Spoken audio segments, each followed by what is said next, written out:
सर्वांचे मी आभार व्यक्त करतो की निवडणुका आपल्या शांततेत पार पाडल्या त्याबद्दल तुम्ही सर्वांनी अत्यंत चांगला असा पॉझिटिव्ह प्रेस क्राईम म्हणजे पर्टिक्युलरली पोलिसांच्या संदर्भात जे जे काही फॅक्ट्स होते त्या रिपोर्टिंग केल्या आणि माहिती वेळोवेळी खरी बाहेर दिली.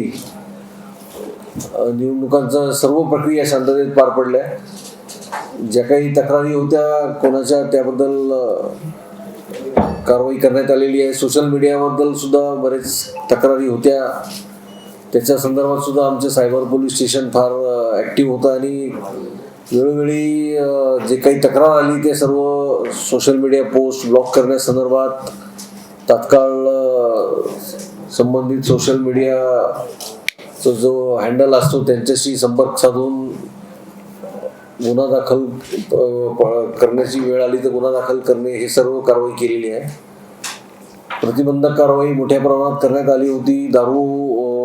अवैध दारू विक्री करणारे लोकांवर मोठ्या प्रमाणात कारवाई करण्यात आली होती. अवैध दारू मोठ्या प्रमाणात जप्त करण्यात आली आणि हातभट्टी दारू पण नष्ट करण्यात आली होती. त्याप्रमाणे मोठे जे काही क्रिमिनल होते रेकॉर्डवरचे सर्व लोकांवर मॅक्झिमम लोकांवर प्रतिबंधक कारवाई सुद्धा झाली होती. आणि त्यावरूनही काही उमेदवारांनी जे काही संशय शंका व्यक्त केल्या होत्या त्यावेळेस पोलीस पथक त्या ठिकाणी पाठवण्यात आले होते पेट्रोलिंगला. त्यामुळं इलेक्शनच्या दिवशी कुठल्याही प्रकारचं व्हायलन्स किंवा कुठली अशी अप्रिय घटना घडली नाही.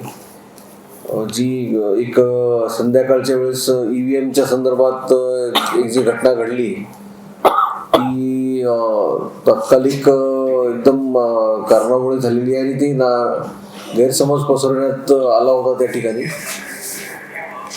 तर त्याच्यामुळे तो लोकांचा गैरसमज निर्माण झाला होता की कोणी EVM पळवत आहे आणि काही लोकांनी त्याच्यात जाणून बुजून सुद्धा केलंय असं सुद्धा निदर्शनास आलंय. काही लोकांनी शहानिशा न करता तिथल्या लोकांनी अफवा पसरून दिल्या की हे मतपेटी पळवत आहेत आणि मतपेटीला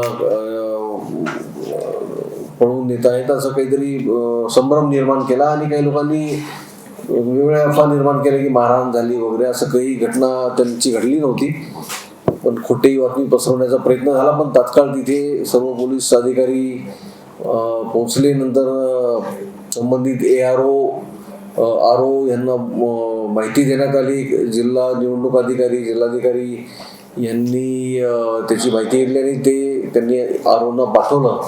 ROनी सर्व उमेदवार जे आले होते त्यांची आणि त्यांच्या एजंटची पण तिथे खात्री करून दिली की कुठल्याही प्रकारचं EVM मशीनला टॅम्पर झालेलं नाही किंवा कुठल्याही प्रकारची त्याला नुकसान झालं नाही. जे सील लावण्यात आले होते त्यांच्या सर्व प्रतिनिधीसमोर तसे सील इंटॅक्ट होते आणि त्याच्यामध्ये कोणाचाही कुठलाही पळवून नेण्याचा प्रकार घडला नाही किंवा कोणाचा तसा उद्देशही नव्हता. फक्त गैरसमजुतीमुळं ते लोकांना वाटलं की हे लोक मोटरसायकलवर जात आहेत आणि ते गर्दी जमा झाल्यामुळं ते संबंधित झोनल ऑफिसर जे बसमध्ये यांना घेऊन जायला पाहिजे होतं ते बस त्यांनी पुढे घेऊन गेले. एकच पथक मागे राहून गेलं त्याच्यातलं. तर ते त्याच्यामुळं गैरसमज जास्त निर्माण झाला. पण ते तात्काळ निपटाराही झाला आणि या संदर्भात ज्या ज्या लोकांनी काही केलेला आहे प्रयत्न तर अशा अज्ञात लोकांवर सध्या गुन्हा दाखल आहे.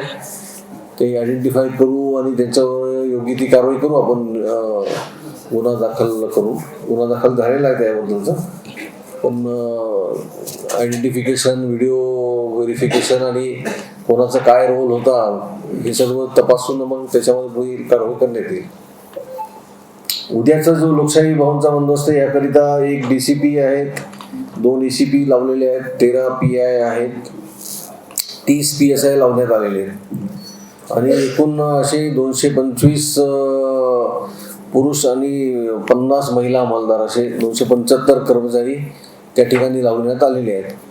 या व्यतिरिक्त BSFचे 2 तुकडी आणि SRPFची 3 तुकड्या म्हणजे एक कंपनी अशी तिथे लावण्यात आलेले आहेत. मतदान केंद्राची सुरक्षासाठी BSF जे केंद्रीय बल आहे आणि SRPF असे दोन्ही बल लावण्यात आलेले आहेत. मतदान बंडेरा आणि अमरावती हे दोन्ही मतदान जे स्ट्रॉंग रूम आहेत. तसेच उद्या काउंटिंगच्या वेळेस जे आहे बंदोबस्त हा लावण्यात आलेला आहे. याचं आज ब्रीफिंग आणि रिहर्सल होती. मतदान केंद्रावर येणारे सर्व जे उमेदवारांचे प्रतिनिधी, काउंटिंग एजंट, तसेच त्या ठिकाणी येणारे सरकारी अधिकारी, कर्मचारी, या सर्वांना पास अनिवार्य केलेला आहे. ज्यांना पास दिलेला आहे तेच लोक आतमध्ये प्रवेश करू शकतात. अदरवाईज कोणी अनधिकृत व्यक्तीला तिथे प्रवेश देण्यात येणार नाही. आणि जे काही इमर्जन्सीमध्ये कोणाला प्रवेश द्यायचा असेल तर ते आरओच्या परवानगीशिवाय त्या आतमध्ये आपण कोणाला प्रवेश देणार नाही. तर ह्याची बद्दल आपण ऑलरेडी त्यांनी कलेक्टर ऑफिसनी पण आरओनी प्रेस नोट दिलेली आहे. आपल्यातर्फे आपण सर्वांना ही सूचना देतो प्रेस नोटमध्ये की कोणीही अनधिकृत व्यक्ती तिथे प्रवेश करू नये. मतदान मोजणीच्या चारही बाजूनी आपण सुरक्षा लावलेली आहे. तसेच त्या ठिकाणी येणारे सर्व जे आहेत काउंटिंग एजंट ते लवकर येतील. सकाळी 7 ते 6 वाजेपर्यंत सर्व पोहोचून जातील. याची त्यांनी पण दक्षता घ्यावी, कारण ऐन वेळेवर मग चेकिंग फ्रिस्किंगमुळे त्यांना उशीर होऊ शकतो. त्यामुळे ते जर लवकर आले तर लवकर त्यांचं चेकिंग आणि फ्रिस्किंग होईल, ते मध्ये जाऊ शकतील. अदरवाईज वेळेवर आले तर ते मतमोजणी सुरू झाली मग त्यांना मध्ये उशीर झाला असे तक्रार करतात. त्यामुळे त्यांनाही आवाहन करतो आपण की तुम्ही लवकरात लवकर या. 7 वाजेच्या पासून हे सुरू होईल त्यांचं चेकिंग आणि 7:30 वाजता बहुतेक पहिले पोस्टल बॅलेट त्यांचं सुरू होणार आहे, नंतर बाकीचंही होणार आहे. तर ते सर्वांनी वेळेवर पोहोचलं पाहिजे एवढंच त्यांना आव्हान आहे. आणि त्यांची सर्वांची व्हेकल पार्किंग आपण मागच्या वेळी लोकसभाला जशी केली होती ते कृषी भवनमध्ये, कृषी संकुल जे आहे त्या मैदानात सर्व येणारे जे एजंट आहेत, शासकीय कर्मचारी आहेत, निवडणुकीच्या जेवढे संबंधित आहे सर्व तिकडे त्यांचे वाहन पार्किंग राहणार आहेत कृषी संकुलच्या मैदानामध्ये. फक्त महत्त्वाचे जे सिनियर अधिकारी आणि इमर्जन्सी व्हेकल यांचेच वाहनांना आतमध्ये प्रवेश राहील. तेवढी त्याबद्दल सूचना आहे. तसेच हा रोड आपण डायव्हर्ट केलेला आहे, त्याची नोटिफिकेशन काढण्यात आलेली आहे. बियाणी चौक ते विद्यापीठचा जो रस्ता आहे तो आपण डायव्हर्ट केलेला आहे, त्याची प्रेस नोट सुद्धा आपल्याकडे दिलेली आहे. त्याच्यामध्ये विद्यापीठ पासून जो डेंटल कॉलेज आहे, डेंटल कॉलेज पासूनचा जो रोड आहे तो डायव्हर्ट होऊन इकडे या भागात येईल. वडाळीच्या अंधविद्यालय, चपराशीपुरा ह्या भागात, तर तिथे ते निघेल तो. तर तिथून लोकांनी तो रस्त्याचा उपयोग करावा, म्हणजे जे जेलची मागची बाजू आहे त्या रोडचा वापर करावा. तिथून डेंटल कॉलेज मार्गे तपोवन हा रस्ता जाताना आणि येताना सुद्धा तोच रस्ता राहील जोपर्यंत काउंटिंग संपत नाही आणि तिथे गर्दी कमी होत नाही. फक्त इमर्जन्सीमध्ये कोणी त्या भागातले रहिवासी असेल किंवा तिथे काही असेल तर ते स्थानिक अधिकारी त्यावेळेस आपला निर्णय घेऊन त्यांना जाऊ देतील. बाकी जनरल हेवी व्हेकल किंवा पब्लिकसाठी हा रोड डायव्हर्शन आहे. आता याच व्यतिरिक्त आपण शहरामध्ये सुद्धा मोठ्या प्रमाणात बंदोबस्त लावत आहे. त्याच्यासाठी दोन्ही DCP झोनल आणि आमचे हेडक्वार्टर DCPच्या देखरेखमध्ये शहरात सुद्धा आपण जवळपास 500 लोकांचा बंदोबस्त लावत आहे. 500 कर्मचारी आणि 30 एक अधिकारी आहेत, PI आणि PSI पकडून.